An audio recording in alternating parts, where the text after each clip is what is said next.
Hello students, concentration की हम बात कर रहे थे लास्ट लेक्चर में। सॉल्यूशन टॉपिक एक्चुअल में हमारा चल रहा है, जिसके अंदर कंसंट्रेशन हमने बात की थी। और कंसंट्रेशन में अभी तक हमने मास बाय मास कंसंट्रेशन देखा, यानी कि कितना परसेंट सॉल्यूट अमाउंट एक गिवन सॉल्यूशन के अंदर प्रेजेंट है। वॉल्यूम बाय वॉल्यूम देखा, अगर फिजिकल स्टेट लिक्विड्स में है तो फिर वॉल्यूम बाय वॉल्यूम कॉन्सेप्ट आप लगाते थे। अब एक और नया कॉन्सेप्ट आया कंसंट्रेशन के अंदर। कंसंट्रेशन का मतलब ही एक्चुअल में होता है कि कितना सॉल्यूट प्रेजेंट है एक गिवन सॉल्यूशन में। पहले परसेंटेज के हिसाब से देखा, अब हम देखेंगे मोल्स के हिसाब से। और मोल्स क्या होता है? मोल्स भी एक यूनिट है। जिस तरीके से हम बात करें डजन के बारे में आपने सुना होगा। डजन होता है अपना 12 particle, 1 dozen is equal to 12 particle. वैसे ही जो 1 मोल होता है, 1 मोल किसी भी सब्सटेंस का जो 1 मोल होता है उसके अंदर प्रेजेंट होते हैं 6.022 इंटू 10 पावर 23 पार्टिकल। ठीक है ना, अवोगाड्रो नंबर भी इसको बोलते हैं। तो ये जो मोल्स, इसकी डिटेल जो है वो मोल कॉन्सेप्ट जो कि हम चैप्टर 3 के अंदर हम पढ़ेंगे, ठीक है ना, एटम एंड मॉलिक्यूल्स में। लेकिन हल्का सा इन्फॉर्मेशन जो है मोल्स के बारे में आपको यहाँ पर मिल ही जाएगा। किस तरीके से मोल्स को फाइंड आउट किया जाता है वो भी आपको पता चल जाएगा, ठीक है। तो मास बाय मास परसेंटेज देखा, इसी तरीके से आप मोलरिटी बेस्ड पर आप देखेंगे कि कितना सॉल्यूट सॉल्यूशन के अंदर प्रेजेंट है। पहले परसेंटेज के हिसाब से देखा, अब देखेंगे आप कि कितने मोल्स प्रेजेंट हैं किसी भी सॉल्यूट के। तो इसको यहाँ पर पहले हम जो है थोड़ा सा डिफाइन कर देते हैं, उसके बाद उसी डिफिनेशन के बेसिस पर आप खुद इसका फॉर्मूला बना सकते हो। तो मोलरिटी क्या होता है? Molarity indicates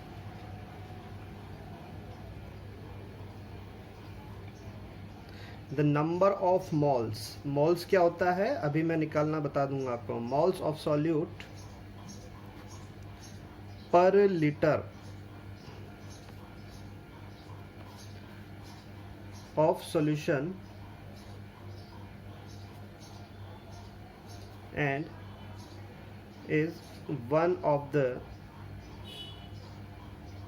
most common unit used to measure the concentration।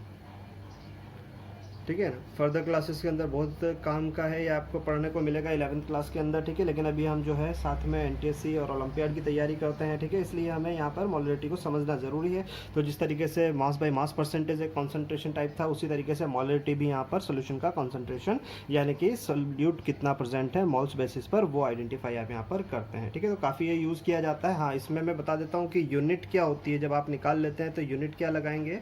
Unit यहाँ पर होता है मोल्स पर लीटर। देखो यहाँ पर फॉर्मूला के हिसाब से कितना मोल सॉल्यूट प्रेजेंट है, तो मोल्स पर लीटर, यानी कि 1 लीटर सॉल्यूशन में कितने मोल्स ऑफ सॉल्यूट प्रेजेंट हैं। एंड इसको रिप्रेजेंट किया जाता है डिनोटेड बाय कैपिटल एम से। फॉर्मूला क्या हो जाएगा भाई इसका? फॉर्मूला तो आप निकाल ही सकते हैं। मोलरिटी इज इक्वल टू क्या हो जाएगा? क्या करना है? नंबर ऑफ मोल्स फाइंड करने हैं। किसके? Number of moles of solute upon किस में से करने हैं? लीटर अमाउंट ऑफ सोल्यूशन, यानी कि वॉल्यूम ऑफ सोल्यूशन। मैं लीटर इसलिए बोल रहा हूँ क्योंकि फॉर्मूला के अंदर लीटर होता है। एक चीज़ याद रखें, अगर आपको क्वेश्चन के अंदर ml में दिया होता है तो आप मल्टीप्लाई बाई 100 कर देंगे, सॉरी मल्टीप्लाई बाई 1000 कर देंगे, क्योंकि याद है लीटर और जो ml है उसमें जो आता है 1000 का वेरिएशन आता है। तो उसी हिसाब से आप लीटर को जब ml में कन्वर्ट करेंगे तो यहाँ पर जो है मल्टीप्लाई बाई 1000 हो जाएगा, ठीक है। वो क्वेश्चन के अंदर हम देख लेंगे। ये फॉर्मूला हो जाता है। बोले सर ठीक है, वॉल्यूम तो हमें पता है कि दिया होगा कि 100 ml है या 1 लीटर है या जो भी दिया हुआ है, लेकिन नंबर ऑफ मोल्स कैसे हम फाइंड करेंगे? तो उसके लिए भी आप फॉर्मूला लिख लीजिए। ये फॉर्मूला हमें फिर से चैप्टर 3 में देखने को मिलेगा। Number of moles of solute की हम बात कर रहे हैं, इसलिए सॉल्यूट के लिए फॉर्मूला। आप number of moles of solvent भी निकाल सकते हैं, लेकिन यहाँ पर हमें सॉल्यूट की ज़रूरत पड़ेगी। क्या हो जाएगा? Given mass of solute upon, यहाँ पर एक टर्म ले रहा हूँ मैं, मोलर मास या मॉलिक्यूलर मास, ठीक है ना। मोलर मास यहाँ पर लेंगे, molar mass of solute. Molar mass क्या है और गिवन मास क्या है? गिवन मास जो कि क्वेश्चन में आपको दिया हुआ रहेगा कि 2.4 ग्राम, 2.5 ग्राम NaCl या 1 ग्राम कॉपर सल्फेट, वो सब गिवन मास रहेगा। लेकिन हर एलिमेंट का एक स्टैंडर्ड मास होता है, ठीक है ना, जिसको आप एटॉमिक मास बोला करते हैं। जैसे हाइड्रोजन का 1 होता है, इसी तरीके से आपके सोडियम का 23 होता है, क्लोरीन का 35.5 होता है, ठीक है। तो वो सारे एटम्स एक पर्टिकुलर मॉलिक्यूल के अंदर जितने भी एटम्स हैं, उन सभी एटम्स के एटॉमिक मास को जब आप ऐड कर देते हैं तो क्या निकल जाता है? मोलर मास निकल जाता है। अभी एग्जाम्पल यहाँ पर लेंगे तो क्लियर हो जाएगा। तो इस तरीके से जो है मोलरिटी का फॉर्मूला हो जाता है, इस तरीके से आप डिफाइन कर देते हैं, ठीक है। अब यहाँ पर जो है हम बात कर लेते हैं एक क्वेश्चन की, जिससे आपको क्लियर हो जाएगा। 1 litre of copper sulphate solution contain 1.595 gram of it, यानी कि 1 लीटर सोल्यूशन कंप्लीट किया हुआ है कॉपर सल्फेट जिसके अंदर सॉल्यूट है, और 1 लीटर सोल्यूशन जो आपने प्रिपेयर किया है उसके अंदर जो कॉपर सल्फेट सॉल्यूट लिया है उसका अमाउंट दिया है 1.595 ग्राम। ये जो दिया है आपको ग्राम फॉर्म में दिया है, आपको मोलरिटी फाइंड करनी है, यानी कि 1 लीटर सोल्यूशन का कॉन्सेंट्रेशन क्या है, यानी कि उसमें कितने मोल्स जो हैं वो सॉल्यूट के प्रेजेंट है। भी ग्राम में, लेकिन आपको कन्वर्ट करना है इसे मोल्स पर लीटर के अंदर, ठीक है ना। तो यहाँ पर जो गिवन है आपको सोल्यूशन इसका जब हम करेंगे तो गिवन क्या है भाई, वॉल्यूम गिवन है, वॉल्यूम ऑफ सोल्यूशन कितना नज़र आ रहा है, सीधा 1 लीटर दिया है, तो यहाँ टेंशन की कोई बात नहीं है। साथ में आपको क्या दिया है भाई, यहाँ पर दिया है मास, मैंने बोला था गिवन मास इसको बोलेंगे, गिवन मास ऑफ सॉल्यूट। भाई कॉपर सल्फेट अपना सॉल्यूट ही तो है, तो उसको हम सॉल्यूट बोल देंगे, ठीक है ना। सॉल्यूट जो कि क्या है यहाँ पर कॉपर सल्फेट, कितना दिया है 1.595 ग्राम। यहाँ पर इसको देखो एक चीज़ और मैं बताता हूँ, रिप्रेजेंटेशन क्या होता है। मोल्स जो है उसको अपन स्मॉल एन से रिप्रेजेंट करते हैं, वॉल्यूम को आप वी से स्टार्ट कर डिनोट करते हैं, ठीक है ना। मोलरिटी को आप एम से रिप्रेजेंट करते हैं, तो इसका शॉर्ट फॉर्मूला क्या हो जाएगा, m is equal to N upon V. यहाँ पर जब आप स्मॉल n की वैल्यू निकालते हैं तो गिवन मास को जो है आप स्मॉल m से रिप्रेजेंट करेंगे और मोलर मास को कैपिटल M से रिप्रेजेंट करेंगे, ठीक है ना। यहाँ m और n थोड़ा सा मिक्स हो जा रहा है, तो आप इसको स्मॉल w और कैपिटल W से भी रिप्रेजेंट कर सकते हैं। तो गिवन मास यहाँ पर दिया हुआ है, लेकिन आपको फॉर्मूला में मोलर मास चाहिए होता है। मोलर मास मैंने निकालना, मोलर मास ऑफ सॉल्यूट, ज़रा ध्यान दीजिएगा यहाँ पर, ये सारी जो चीज़ें हैं चैप्टर 3 में हम करने वाले हैं। अभी यहाँ पर देखिए मैंने क्या बताया था, मोलर मास यानी कि एटॉमिक मास का सम, हर एलिमेंट का एटम, यहाँ Cu एक एटम है, एक सल्फर है और 4 ऑक्सीजन है, इन सभी के एटॉमिक मासेस का अगर सम कर दें तो मोलर मास निकल आएगा। चलिए मैं बता देता हूँ, एटॉमिक मास लिस्ट हम बाद में बनाएंगे ही, अभी फिलहाल देखिए एक कॉपर है तो 1 इंटू कॉपर का जो मास होता है वो होता है अपना 63.5, प्लस एक सल्फर है तो 1 इंटू 32, प्लस यहाँ पर 4 ऑक्सीजन्स हैं, 4 ऑक्सीजन तो 4 इंटू 16, इन सभी का सम अगर हम कर देंगे तो ये हो जाएगा कुछ 1.9.5 ग्राम, ठीक है ना। तो ये आपका स्मॉल m आ चुका है और ये आपका कैपिटल M आ चुका है। तो अब हम क्या निकाल सकते हैं, नंबर ऑफ मोल्स निकाल सकते हैं, उसके बाद हम लगा देंगे फॉर्मूला। सबसे पहले जो हम मोल्स निकाल लेते हैं, मोल्स ऑफ सॉल्यूट यानी कि स्मॉल n कॉपर सल्फेट के लिए। तो गिवन मास कितना है, कितना था अपने पास, कुछ तो कितना था 1.595 ग्राम, अपॉन मोलर मास जो आपने निकाला वो कितना है आपका 159.5। चलिए ये देखो बहुत सिंपल कैलकुलेशन हो गया, डेसिमल आपने हटाया तो यहाँ पर 1000 से डिवाइड हो जाएगा और यहाँ से हटाया तो 10 से। पता है आपको डेसिमल के बाद 3 नंबर है इसलिए 3 0, और डेसिमल के बाद एक ही नंबर है इसलिए 1 0 से डिवाइड किया। तो यहाँ से ये जो है वो कैंसिल हो जाएंगे, 1 0 से 1 0 चला गया, तो कितना आ गया भाई अपना 1/100 मोल, ठीक है ना, 1/100 मोल। तो ये आ चुका है अपना स्मॉल n। अब हमें क्या निकालना था, फाइनली मोलैरिटी हमें निकालना था। तो मोलैरिटी क्या हो जाएगा अपना स्मॉल n अपॉन v, यही था। v किस में होना चाहिए, लीटर में, और लीटर में ही दिया हुआ है क्वेश्चन में, तो हमें कोई 100 से मल्टीप्लाई करने की ज़रूरत नहीं। स्मॉल n कितना है भाई अपना 1/100 आया है, ठीक है। और v कितना है अपना, v आपको कितना दिया हुआ है 1 लीटर, तो 1 ही हम यहाँ पर कर देते हैं। इसको सॉल्व करोगे तो वही वापस से 1/100 यानी कि 0.01 m, कैपिटल M कर दीजिए, ठीक है ना। यूनिट या तो कैपिटल M हो जाएगा या फिर जो है और 0.01 मोल पर लीटर आप यूनिट ले सकते हैं। इस तरीके से आप क्या कर लेंगे, मोलरिटी निकाल लेंगे। एक क्वेश्चन और ले लिया हमने, यहाँ पर इस बार लीटर की जगह ml में लिया है। 250 ml ऑफ NaOH, सॉल्यूट अपना NaOH हो गया। सॉल्यूशन आपका कितना है इस बार 250 ml है, यानी कि 1/4 लीटर। उसके अलावा जो सॉल्यूट आपका NaOH लिया है आपने वो 0.4 ग्राम लिया है, ठीक है ना। अब इसमें आपको मोलरिटी इस कंडीशन में फाइंड आउट करनी है। तो यहाँ पर फिर से वही सारी चीज़ें अगर हम देखें तो क्या क्या आपको दिया हुआ है भाई, वॉल्यूम ऑफ सॉल्यूशन इस बार जो दिया है आपको, वॉल्यूम ऑफ सॉल्यूशन आपको दिया है भाई 250 ml। अब या तो आप इसको लीटर में यहीं पर कन्वर्ट कर लीजिए, क्योंकि फॉर्मूला में अपना क्या होता है लीटर होता है, ठीक है, या फिर वहाँ फॉर्मूला में 100 वाला केस कर लीजिए। बट आप 250 को अगर ml को लीटर में कन्वर्ट करते हैं तो 1000 से डिवाइड करते हैं, ये याद होना चाहिए।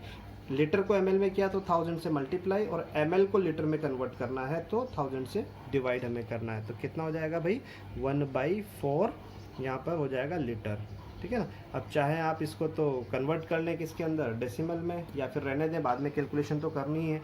इसी तरीके से आपको जो गिवन मास है, गिवन मास किसका चाहिए होता है, सॉल्यूट का चाहिए होता है। तो क्या दिया हुआ है, NaOH का गिवन मास, ये सॉल्यूट है यहाँ पर, ठीक है ना, चाहे तो ब्रैकेट में लिख लीजिए सॉल्यूट, कितना दिया हुआ है, 0.4 ग्राम दिया हुआ है। गिवन के साथ आपको मोलर मास भी चाहिए होता है, मोलर मास ऑफ NaOH। तो क्या करना है, वही जो एलिमेंट्स हैं उनके एटॉमिक मास से मल्टीप्लाई कर देना है। एटॉमिक मास लिस्ट में फिर बोल रहा हूँ कि बाद में आपको नोट करवा दिया जाएगा, 3rd चैप्टर में हम इसको काफ़ी अच्छे से पढ़ेंगे, ठीक है ना। तो वहाँ पर मैं बता दूंगा। अभी फिलहाल देखिए, एक सोडियम, एक ऑक्सीजन और एक हाइड्रोजन। सोडियम 1 है तो 1 इंटू सोडियम का एटॉमिक मास 23 प्लस सबके एटॉमिक मास को क्या करना है, ऐड करना है। ऑक्सीजन 1 है, इंटू ऑक्सीजन का 16 एटॉमिक मास होता है, हाइड्रोजन 1 है और इसका एटॉमिक मास होता है 1, तो ये हो जाएगा टोटल 40 ग्राम ये हो जाएगा, बराबर। तो यहाँ से क्या निकाल लेंगे हम, जब गिवन मास है और मोलर मास है तो मोल्स निकाल लीजिए, मोल्स ऑफ सॉल्यूट यानी कि NaOH के मोल्स, जिसको स्मॉल n से रिप्रेजेंट करते हैं। कितना हो जाएगा, 0.4 small m upon capital M, यानी कि given mass upon molar mass. कितना आ गया भाई, डेसिमल हटाया तो यहाँ पर लगा दिया अपन 104 से, ये 10 टाइम कट हुआ तो 1/100 मोल फिर से इस क्वेश्चन में आया है, 1/100 मोल, बराबर। अब क्या निकालना है आपको, लास्ट में निकाल लेना है मोलैरिटी। तो मोलैरिटी हो जाएगी यहाँ पर, सॉल्यूशन की मोलैरिटी क्या होता है फॉर्मूला, स्मॉल n, जो कि भी आपने निकाला है। वॉल्यूम इस बार आपको देखो ml में दिया था, लेकिन ऑलरेडी हमने लीटर में कन्वर्ट कर लिया। वहाँ नहीं करते तो यहाँ पर क्या करते आप, 1000 से यहाँ मल्टीप्लाई कर देते, ठीक है। तो कोई दिक्कत नहीं, हम वही कर चुके हैं, लगा लीजिए फॉर्मूला इज इक्वल टू क्या हो जाएगा, n आपने अभी कितना निकाला था, मोल्स कितने निकाले, 1/100, और यहीं पर देखो आप डिनोमिनेटर में आपका v है, v कितना दिया हुआ है क्वेश्चन में, वैसे तो 250 ml दिया हुआ था, लेकिन इसको अपन ने 1/4 में, तो 1/4 जो कि ऊपर चला जाएगा, याद है आपको, ठीक है ना। 1/4 है तो 4 जो है वो न्यूमिनेटर में चला जाएगा। तो कितना हो जाएगा भाई अपना यहाँ पर, 4/100 यानी कि 0.04 मोल पर लीटर, या हम इसको क्या बोल सकते हैं, 0.04 कैपिटल M भी यहाँ पर लगा सकते हैं। तो बच्चों ये हो गया आपका कॉन्सेंट्रेशन टाइप, ये किस तरीके से जो है आप मोल्स बेसिस पर कॉन्सेंट्रेशन सॉल्यूशन का फाइंड कर सकते हो। परसेंटेज बेसिस पे आपने पहले किया था, अब मोल्स बेसिस पर किया। देखो यहाँ पर आपने जब डिसॉल्व किया है NaCl को, NaOH को, या किसी भी सब्सटेंस को, किसी भी सॉल्यूट को, तो आपको पता है सोल्यूशन के अंदर वो आयनाइज्ड हो जाता है। अगर डायरेक्टली पूरे सॉल्यूट का कॉन्सेंट्रेशन आपसे पूछा है तब तो आप मोलैरिटी बेसिस पर इसी तरीके से निकाल लेंगे, लेकिन आपको ये चीज़ पता होना चाहिए या आगे हो जाएगी कि कोई भी जो सॉल्यूट होता है वाटर में डिसॉल्व करने के बाद मोस्टली आयोनाइज्ड हो जाता है। यानी कि जैसे NaCl को आपने डिसॉल्व किया, मान लीजिए मैं बात करूं यहाँ पर, अगर मान लीजिए NaCl को आपने वाटर में डिसॉल्व किया तो ये जो NaCl है ना वो Na plus and Cl minus में आयनाइज्ड हो जाता है, यानी कि दो अलग अलग आयन वाटर के अंदर प्रेजेंट होते हैं। जैसे अभी थोड़ी देर पहले आपने NaOH को किया था पानी के अंदर, तो क्या हो जाता है भाई यहाँ पर Na plus and OH minus में ये डिकम्पोज होता है। तो या तो पूरे सोल्यूट का कॉन्सेंट्रेशन आपसे पूछा जाए, या हो सकता है कभी कभी आपसे सिर्फ कि एक ही पार्ट का, कोई भी एक आयन का, या तो Na प्लस का या OH माइनस का या फिर Cl माइनस का आपसे कॉन्सेंट्रेशन पूछ लिया जाए, तब आप क्या करेंगे, ठीक है। तो बिल्कुल इसी पैटर्न से जैसे मोलैरिटी निकाला है उसी तरीके से आप पूरे सॉल्यूट की जगह एक पर्टिकुलर आयन जो कि आपको पूछा गया है उसका भी कॉन्सेंट्रेशन निकाल सकते हो। बिल्कुल पैटर्न यही होगा, बस मोलैरिटी की जगह उसको अपन बोल देते हैं फॉर्मेलिटी। क्या बोल देंगे उसको, फॉर्मेलिटी, जिसको F से रिप्रेजेंट कर देंगे, बट यूनिट उसका जो है मोल पर लीटर ही होगा, क्योंकि वहाँ पर भी आप सॉल्यूट का ही, क्योंकि NaCl की बात करें तो भी सॉल्यूट है और Na प्लस Cl माइनस भी सॉल्यूट है, क्योंकि ये चीज़ वाटर के अंदर आयनाइज्ड हो चुकी है, लेकिन है तो सॉल्यूट ही। तो सॉल्यूट के दो पार्ट हो चुके हैं, आयनाइज हो चुके हैं। कोई भी एक आयन का अगर आपसे पूछा जाए तो भी आप मोलैरिटी जैसा ही निकालेंगे, बस उसको हम क्या बोल देंगे, फॉर्मेलिटी उसको हम बोल देंगे। तो यहाँ पर जो है फॉर्मेलिटी क्या हो जाएगी, बिल्कुल मोलैरिटी जैसा ही है, बिल्कुल कॉन्सेप्ट, ठीक है ना। लेकिन यहाँ पर जो है इसको थोड़ा सा हम जो अपना सॉल्यूट होता है उसको आयनिक फॉर्म में ले लेते हैं। तो क्या लिख देंगे अपन यहाँ पर, फॉर्मेलिटी ऑफ अ सॉल्यूशन देखो वही कंसेप्ट है बिल्कुल, आपको कोई कुछ अलग नहीं लगेगा यहाँ पर, बहुत सिंपल है। May be defined as the number of gram formula masses of the ionic solute. इस बार क्या है, आयोनिक सोल्यूट, यानी कि पूरा सोल्यूट ना होके सोल्यूट का कोई भी एक आयन, या तो पॉजिटिव या नेगेटिव हो सकता है, दोनों पूछ ले अलग अलग, ठीक है ना, या हो सकता है कोई एक ही पूछ ले। तो क्या हो जाएगा, सोल्यूट डिजॉल्व पर लीटर ऑफ द सॉल्यूशन। तो बात वही आ जाएगी। यहाँ पर अगर हम यूनिट की बात करें तो यूनिट फिर से वही रहने वाली है, मोल पर लीटर। और अगर हम बात करें तो इट इज़ डिनोटेड बाय या represented by capital F. Capital M की जगह इसको कैपिटल एफ से रिप्रेजेंट कर देंगे, ठीक है। यहाँ पर अगर फॉर्मूला की बात करें हम तो क्या हो जाएगा, आप बता सकते हो भाई, फॉर्मेलिटी इज इक्वल टू हो जाएगा मोल्स ऑफ सोल्यूट होता था ना, आयनिक सोल्यूट लिख सकते हैं हम इसको, पूरा सोल्यूट ना होने की जगह आयनिक सोल्यूट इसमें हो जाएगा। बाकी वही चीज़ आपका रहेगा, वॉल्यूम ऑफ सॉल्यूशन। यहाँ पर वही स्मॉल एन से रिप्रेजेंट करते हैं और कैपिटल वी से रिप्रेजेंट करते हैं। ये लीटर में होना चाहिए, फिर से बता देता हूँ मैं। अगर एमएल में है तो वही आपका 1000 से डिवाइड करते हुए या जो भी है उसको कन्वर्ट कर सकते हैं आप किसके अंदर, लीटर के अंदर। तो ये फॉर्मुलेटी हो जाती है। मोल्स ऑफ आयनिक सोल्यूट कैसे निकाले जाएँ, मोल्स ऑफ आयनिक सोल्यूट में कोई बड़ी बात नहीं है, ठीक है ना, वही चीज़ है, सिंपल आयनिक हटाया, मोल्स ऑफ सोल्यूट क्या हो जाएगा, given mass of solute upon molar mass of solute, वही चीज़ हो जाएगी यहाँ पर भी, गिवन मास ऑफ, इस बार बस लगा देंगे आप आयोनिक सोल्यूट अपॉन, यहाँ पर हो जाएगा फॉर्मूला मास, या ये मोलर मास जो है ना, मोलिकुलर मास को अपन क्या बोल सकते हैं, मोलर की जगह बस क्या बोल देंगे, फॉर्मूला मास बोल देंगे। आयनिक फॉर्म में जो होता है उसको फॉर्मूला मास बोल देते हैं, formula mass of ionic solute. तो वही है बिल्कुल, ठीक है ना, बस वर्ड यहाँ चेंज किया है, बाकी कंसेप्ट सारा वही है, ठीक है। तो अब कैसे करते हैं, एक क्वेश्चन हो जाए तो सारी चीज़ क्लियर हो जाएगी। क्वेश्चन कर लेते हैं। ये आपका क्वेश्चन हो जाता है 100 सेंटीमीटर क्यूब। बोले बाप रे बाप, ये क्या सर सेंटीमीटर क्यूब क्या, अभी तक तो एमएल और लीटर की बात हो रही थी, लेकिन आप मैथमेटिक पढ़ते हैं और मैथमेटिक के अंदर रिलेशन होता है, याद रखें कि जो सेंटीमीटर क्यूब होता है वो 1 ml के इज इक्वल होता है, ठीक है ना, यानी कि 1 centimetre cube is equal to 1 ml, यानी कि यहाँ पर 100 सेंटीमीटर क्यूब जो है वो 100 ml ही है, ठीक है। तो ये जो है कंफ्यूज करने के लिए इस तरीके से दे दिया जाता है, तो घबराएं नहीं आप, या तो 100 ml बोल दें इसको या 100 सेंटीमीटर क्यूब बोल दें, ठीक है। तो वही चीज़ है यहाँ पर। हाँ, इतना ज़रूर है कि इसको लीटर में कन्वर्ट करना है, क्योंकि हमारा जो फॉर्मूला होता है, फॉर्मूला के अंदर वॉल्यूम लीटर में कंसिडर किया जाता है। सोल्यूट NaCl दिया है, लेकिन पूरा सोल्यूट देखो, अगर यहाँ Na+ की नहीं बोलता, सीधा वो कॉन्सेंट्रेशन की बोलता, तो आप पूरे NaCl का मोलरिटी हिसाब से निकाल लेते, लेकिन यहाँ पर्टिकुलर Na+ का कॉन्सेंट्रेशन पूछा है, या फिर हो सकता है वो Cl- का पूछे, तब उसको हम क्या बोल देंगे, फॉर्मुलेटी, लेकिन कॉन्सेप्ट आपका वही होगा, ठीक है। तो आप लगा लें। सबसे पहली बात तो जो है वॉल्यूम दिया हुआ है, वॉल्यूम ऑफ सोल्यूशन क्या दिया है बच्चों, volume of solution 100 centimetre cube, और घबराओ ना इसलिए मैं इसको 100 ml करके यहाँ लिख लेता हूँ। 1 centimetre cube is equal to 1 ml, यानी कि हम जितना सेंटीमीटर क्यूब हुआ उतना ही ml हो जाएगा। भैया गिवन मास जो दिया हुआ है, given mass of ionic solute, ionic solute क्या है, Na+, कितना दिया है 0.23 ग्राम।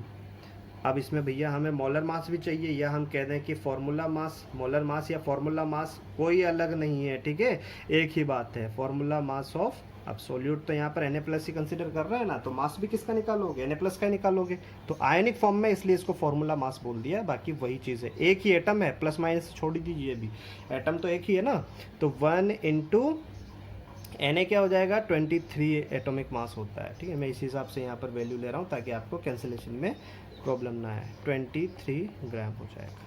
भाई यहाँ पर जो है Na एक एटम है, ठीक है ना, यहाँ पर प्लस आने से कोई ज़्यादा दिक्कत नहीं है, क्योंकि प्लस कब आया, जब इसने एक इलेक्ट्रॉन अपना लूज कर दिया, और इलेक्ट्रॉन का जो मास होता है वो नेग्लिजिबल माना जाता है प्रोटॉन और न्यूट्रॉन का कंपैरिजन में, ठीक है, इसलिए इसका बहुत ज़्यादा इफेक्ट नहीं बताया जाता है। जितना एटम का मास 1 या 2 इलेक्ट्रॉन के बिना है उतना ही उसका एक्चुअल में हुआ करता है, ठीक है ना, बहुत ज़्यादा वेरी नहीं करता है, क्योंकि नेग्लिजिबल मास होता है इलेक्ट्रॉन का। तो Na का मास या Na+ का मास जो होगा वो सेम ही होगा यहाँ पर, बस आयनिक फॉर्म में होने की वजह से उसको अपन ने क्या बोल दिया, फॉर्मूला मास बोल दिया। चलिए गिवन मास हो गया, फॉर्मूला मास हो गया, तो मोल्स निकाल लिया जाए। तो मोल्स ऑफ Na प्लस, भाई सॉल्यूट ही है पर ठीक है, पुराने लिख रहा हूँ मैं, Na प्लस लिख रहा हूँ, जिसको आप स्मॉल n से रिप्रेजेंट करते हैं मोल्स को। क्या हो जाएगा, small m upon capital M, यानी कि आपका given mass upon molar mass हो गया या फॉर्मूला मास हो गया। कितना है भाई, ये तो अपना 0.23 है और ये आपका 23 है। देखो बहुत इजी होता जा रहा है, मैं जान करके वैल्यू कुछ भी हो सकती है यहाँ पर, ठीक है। मैं सिर्फ कैल्सिनेशन जो कैंसल वैल्यू करेंगे आप, वो ज़्यादा टफ ना हो, इसलिए मैं इस तरीके से इसको बना रहा हूँ। क्या आ गया भैया, ये डेसिमल हटाया तो आपने इसको 100 से नीचे मल्टीप्लाई कर दिया, तो फिर से आपका आ गया 1/100 मोल्स, बराबर मोल्स आ गए। अब आप निकाल दीजिए फॉर्मेलिटी, ये फॉर्मेलिटी इज इक्वल टू क्या हो जाएगा, n/v हो जाएगा। n आपने अभी अपना 1/100 निकाला है, v आपको इस बार 100 दिया है, सॉरी आपने इसको लीटर में कन्वर्ट नहीं किया था। लीटर में कन्वर्ट करने के लिए ml को लीटर में कन्वर्ट करना था, तो मैंने बताया था कि 1000 से डिवाइड करिए, तो कितना आ जाएगा 1/10 आ जाएगा, ठीक है ना, 1/10 लीटर या 0.1 लीटर, ठीक है। तो यहाँ पर जो है आपका ये क्या हो जाएगा, ये होगा आपका 1 और 10 जो नीचे आएगा वो ऊपर चला जाएगा। रेसिप्रोकल जो आप पढ़ते हैं मैथमेटिक में, 1/10 है तो ये चल जाएगा ऊपर, 0 से 0 कैंसिल हुआ, कितना आया 1/10, यानी कि 0.1 मोल पर लीटर, मोल पर लीटर। और इसको आप 0.1 जैसे m लिखते थे वैसे यहाँ लिख देंगे f, यानी कि फॉर्मेलिटी। तो बच्चों इस तरीके से आपने मोल्स के बेसिस पर कंसंट्रेशन को सीखा कि किस तरीके से आप मोलरिटी और फॉर्मेलिटी अगर पूछा जाए आपसे, यानी कि कंसंट्रेशन आपसे पूछा जाए मोल्स के बेसिस पर, तो आप निकाल सकते हैं, ठीक है। अब इसके बाद एक और कंसंट्रेशन हम पढ़ेंगे मोल फ्रैक्शन करके, ठीक है ना, वो भी एक मोल कॉन्सेप्ट का ही टॉपिक है मोल फ्रैक्शन, वो नेक्स्ट लेक्चर में करेंगे। फिलहाल आप ये जो तीनों टॉपिक्स हैं, mass by mass concentration, volume by volume concentration, molarity and formality, देखिए इसके कई सारे क्वेश्चंस हैं, तो वो जो है हम लास्ट चैप्टर के लास्ट में जो डीपीपी प्रोवाइड करवाएंगे उसके अंदर आपको मिलेंगे, आप आराम से उनको सॉल्व करिएगा, कोई डाउट होगा तो पूछिएगा। अभी फिलहाल ये जो एक दो क्वेश्चंस मैंने जो करवाया उनका प्रैक्टिस करिए, डीपीपीज में आपको काफ़ी प्रैक्टिस के लिए क्वेश्चन मिल जाएंगे, ठीक है।